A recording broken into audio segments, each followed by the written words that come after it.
Bismillahirrahmanirrahim. Assalamualaikum dan salam sejahtera. Hari ini kita akan belajar Sains Tahun 1.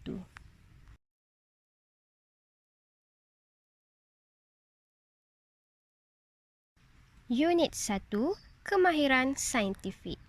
Okey, dalam unit ini, kemahiran saintifik terbahagi kepada dua, iaitu kemahiran proses sains dan kemahiran manipulatif. Mari kita lihat satu persatu.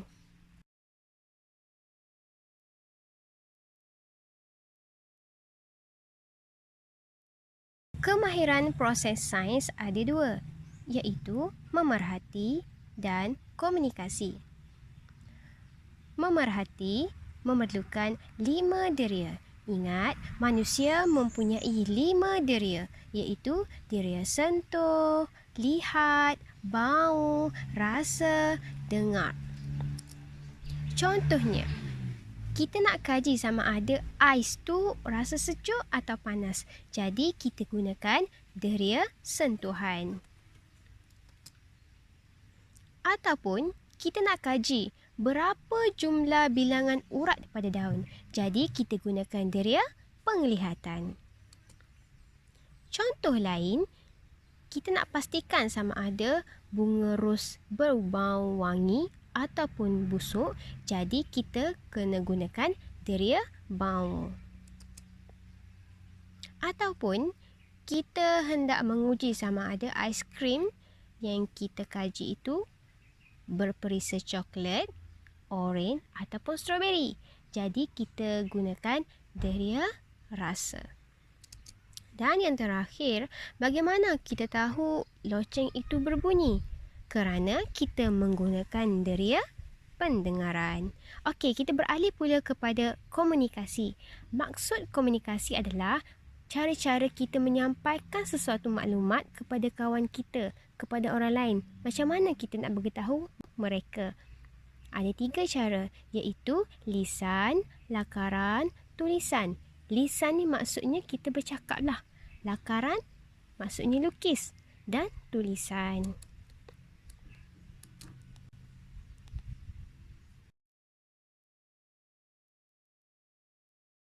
Seterusnya, kemahiran manipulatif. Apa yang dimaksudkan dengan kemahiran manipulatif ni? Okey, kemahiran manipulatif bermaksud apabila kita melakukan kajian, kita melibatkan anggota badan kita. Kita melibatkan pergerakan tangan, mata, jari dan sebagainya.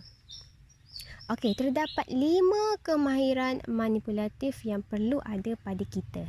Okey, yang pertama, menggunakan alatan dan bahan sains. Maksud kat sini, kita gunakan alatan dengan cara yang betul. Kalau kita nak potong bawang, kita perlu menggunakan pisau, bukan potong dengan gunting ataupun dengan pembaris. Yang kedua, mengendalikan spesimen. Spesimen di sini bermaksud bahan atau objek yang kita nak kaji. Contohnya, kita nak kaji cara semut berjalan. Jadi, semut adalah spesimen. Atau kita nak tengok macam mana rama-rama itu terbang. Jadi, rama-rama itulah spesimen. Jadi, kita kena jaga spesimen kita dengan elok dan hendaklah diletakkan dalam bekas yang bersih dan mempunyai ruang udara. Kalau kita hendak mengkaji daun, jangan lupa hanya ambil daun yang sepatutnya sahaja. Jangan ambil banyak. Yang ketiga, membuat lakaran. Maksud kat sini kita lukis dengan jelas dan terang supaya dapat difahami. Yang keempat, membersihkan alatan. Terutamanya selepas melakukan sebarang uji kaji.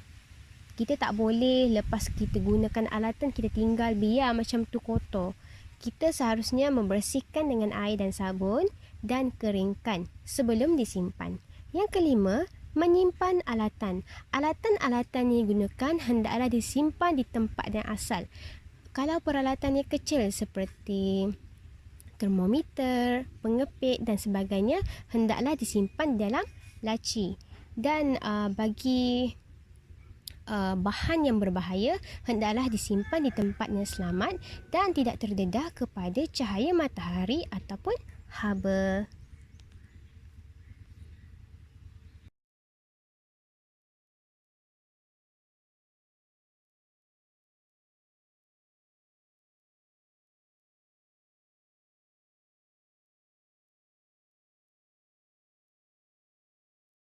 Okey, sekarang kita uji minda sikit, kita buat ulang kaji.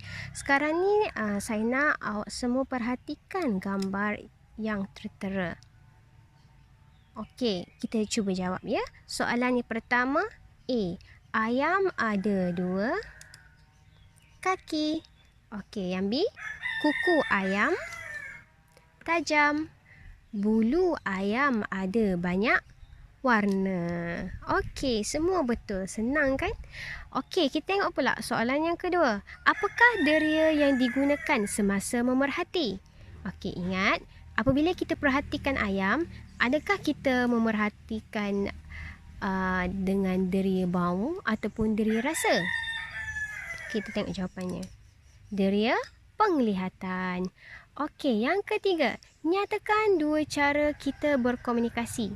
Ingat, tadi kita sudah belajar, komunikasi ada 3 cara.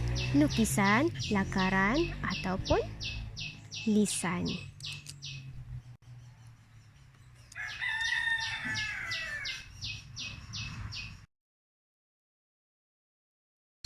Okey, ini adalah rumusan yang kita belajar tadi, iaitu kemahiran proses sains dan kemahiran manipulatif. Jadi kena ingatlah, kemahiran proses sains ada 2, kemahiran manipulatif ada 5.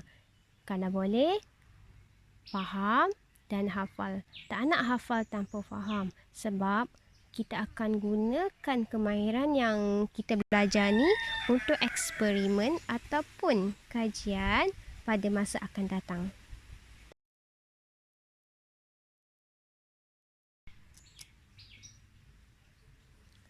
Okey, gambar yang tertera ini adalah tugasan untuk anda semua di rumah. Okey, ambil selai daun, gunakan kantar pembesar untuk perhatikan daun. Kenapa nak guna kantar pembesar ni? Supaya kita nampak dengan lebih jelas. Kemudian, lakarkan atau lukiskan apa yang kamu boleh lihat daripada daun tersebut dalam buku latihan sains masing-masing. Dan setelah selesai, boleh ambil mana-mana daun yang lain dan ulang langkah yang telah saya sebutkan sebentar tadi. Okey, saya rasa setakat itu sahajalah untuk pembelajaran pada kali ini. Jika ada sebarang persoalan ataupun kurang jelas dekat mana-mana bahagian, boleh terus bertanya dengan meletakkan komen di bawah ataupun boleh merujuk kepada kawan-kawan atau guru-guru yang lain. Okey, sekian. Wabillahi taufik wal hidayah. Wassalamualaikum warahmatullahi wabarakatuh.